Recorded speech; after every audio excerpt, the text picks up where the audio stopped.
After the long wait, Pokémon Journeys is back. Let's go!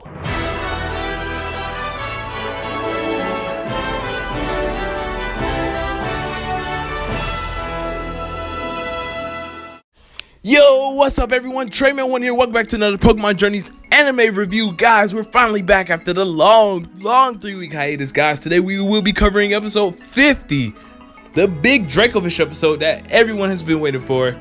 And yeah, let's get right into this. The Pewter City fossil trainer wants Ash and Go to the Galar region to discover some more about their fossils. And Chloe actually ends up joining along thanks to her Eevee, motivating her to come along with Ash and Go. I really do love that Eevee is the reason that Chloe's finally coming with the group. And you know, I'm just really hoping that we get to see Chloe more. It's mentioned that she is going to become the third traveling companion. And yes, while she doesn't seem to be full-time traveling with them yet, she will be appearing a lot more, which is a great thing. And I'm really hoping that she finds a goal real soon. We get some nice development for all the characters as we start off with Go catching a new Pokemon, being Bodor. It's kind of weird to me how Go catches non-Galar Pokemon in Galar. The only real Galar Pokemon he has is Scorbunny, Sobble, and Greedent. But yeah, I don't really mind too much. Hey, at least we can say that Bodor way back in episode 27 might have been Ash's for real though. But yeah, guys, we end up meeting Curlis, a Pokemon trainer from the games actually that is focused on these fossils. And I gotta admit, the first half of this episode, in my opinion, was not that entertaining. You know, obviously in the beginning it starts off with the trainers looking for their fossils, which is cool. Then we get the nice reference to the games of cooking Pokemon curry, and I can just say I didn't really do this myself in the games. I didn't care for this feature. The only time I did it was to get Keldeo. So this part was kind of uninteresting to me. It was just kind of like, okay, cool. Yeah, it's nice that they're showing off the game lot features and stuff, but I wasn't too big of a fan of it, and it was kind of just to buy time until the fossils could actually come, which is where the episode actually does start to begin to get a little better. But I just gotta say, for a capture episode, you know, it was kind of wonky in the beginning. But I do gotta admit, I do love the portrayal of Careless in the anime, as she really is careless.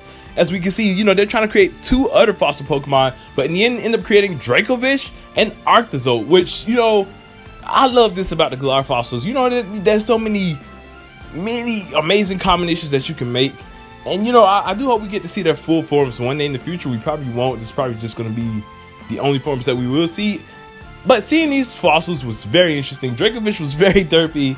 Actually, both of the Pokemon were, and you know, they end up having some nice interactions with Ash and Go throughout the episode. Now in the Sword and Shield games, Dracovish is actually a pretty powerful Pokemon, which they do show off pretty well here. It literally going right through Pikachu's Electro Web. That's right, Ash's Pikachu's Electro Web, the champion Pokemon's move. So I do feel like this was a nice foreshadow to this Pokemon being a powerhouse on Ash's team. And you know, Go's Arctozolt, it's no pushover either, as it's shown that give the others some trouble as well. Once again, Ash and Go get separated, and Go has to fight the Pokemon, and I really do love how they handle this time around. Normally it's Team Rocket that causes something that makes Ash just unable to help Go out, but here, you know, Dracovish just pulls Ash away, so Go has to battle this Pokemon on his own and uses his Bodor. I really do like this moment a lot. Go's using his new Pokemon, and he's stepping in, showing that he's actually becoming a good trainer. I really do like this scene a lot. Unfortunately, we don't see a full battle though, as Dracovish does come back and knocks both of them out. And while Go was dealing with Arctozolt, Ash and Dracovish have a nice moment where they kind of get to bond a little bit, where Ash is wondering, you know, why are you causing so much rampage and trouble? But in reality, it just wanted to go for a nice little swim, which was a pretty cool scene. I do like the bond that Ash got with this Pokemon early on. In the end, Careless ends up letting Ash and Go keep these Pokemon, as they see they made a great bond and they've conducted enough research on these two.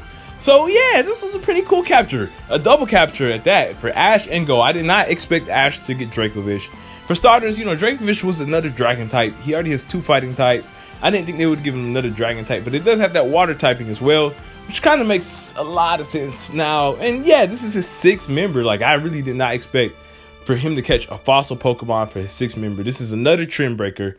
And Go catching another fossil as well, which I gotta say, these were pretty nice captures. Chloe ends up finishing her report, and that's pretty much the entire episode. I'm actually truly excited to see what Dracovish can bring to the table, because, you know, Ash already has this powerhouse team with Dragonite, Gengar, Lucario, soon to be Sirfetch'd, and now Dracovish, and I guess you can consider Mr. Mime as well. So I'm interested to see how will Dracovish play a role. Now, personally, compared to all the other captures, This one was my least favorite because Dragonite, you know, that was the big game changer right there. No one expected that.